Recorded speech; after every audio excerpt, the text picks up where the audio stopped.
नाम का एक ब्राह्मण रहता था। तुंगभद्रा नदी, तुंगभद्रा नदी कहाँ है? साउथ, दक्षिण में ये नदी रहती है। उस नदी के किनारे एक ब्राह्मण रहा करता था, उसका नाम था आत्मदेव। यहाँ की लाइट, मंदिर की लाइट जला दो। कर्पूर गौरम करुणावतारम संसार सारं भुजगेन्द्र सदा वसन्तं हृदयारविन्दे भवं भवानी सहितं नमामि। मंदारमाला कुलितालकाय कपालमांकित शेखराय दिव्यंबराय दिगंबराय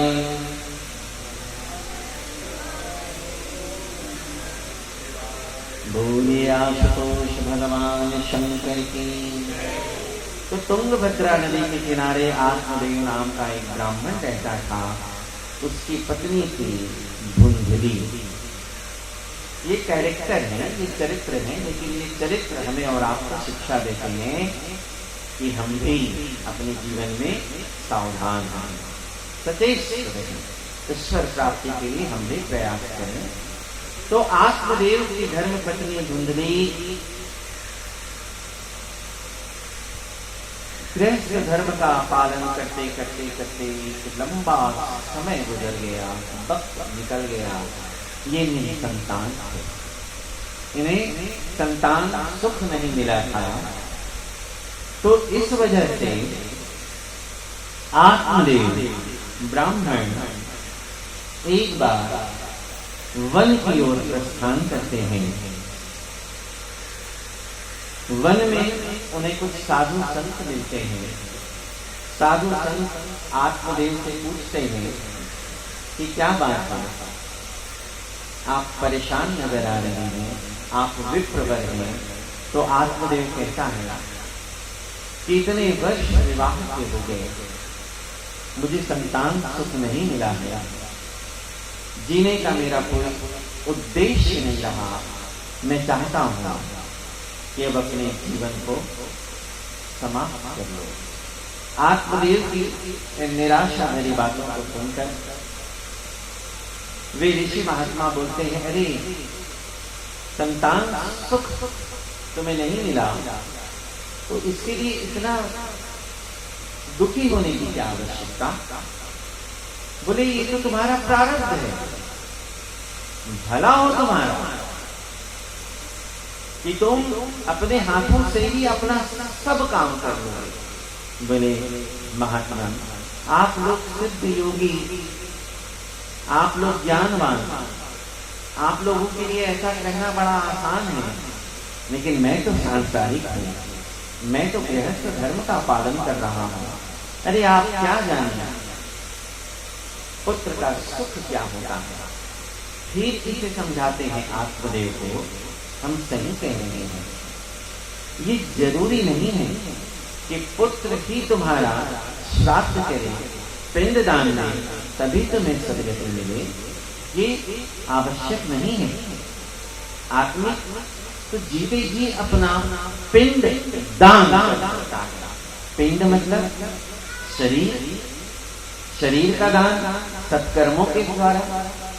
जो व्यक्ति जिसने कोई पाप ही ना किया हो, जीवन भर जिसने सत्कर्म किए हो, पुण्य कमाए हो, उसका शरीर ही अपने आप में क्या है, क्या चाहिए? पिंड। इसी का उसे ठाकुर जी को दान करना है।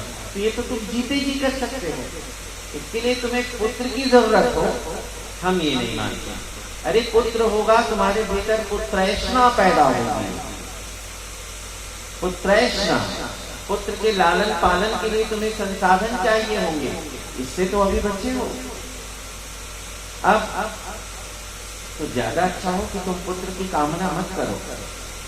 फिर आत्मदेव कहता है, कहना आसान है, आप तो बोल कर चले जाओगे, लेकिन मैं तो गृहस्थ में हूँ, मेरी पत्नी है। तो बोलते ठीक है, एक काम करो, हम तुम्हें एक फल देते हैं। क्या देते हैं? फल। इस फल को तुम अपनी धर्म पत्नी को खिला देना और इस फल के प्रभाव से उसे पुत्र की प्राप्ति होगी, पुत्रवान बन जाओगे।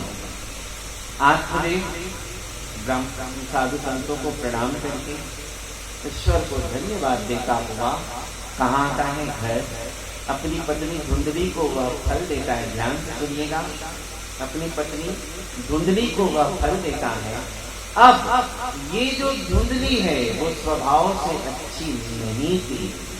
भागवत जी ने लिखा है वो मीठा बोलना जानती ही नहीं थी।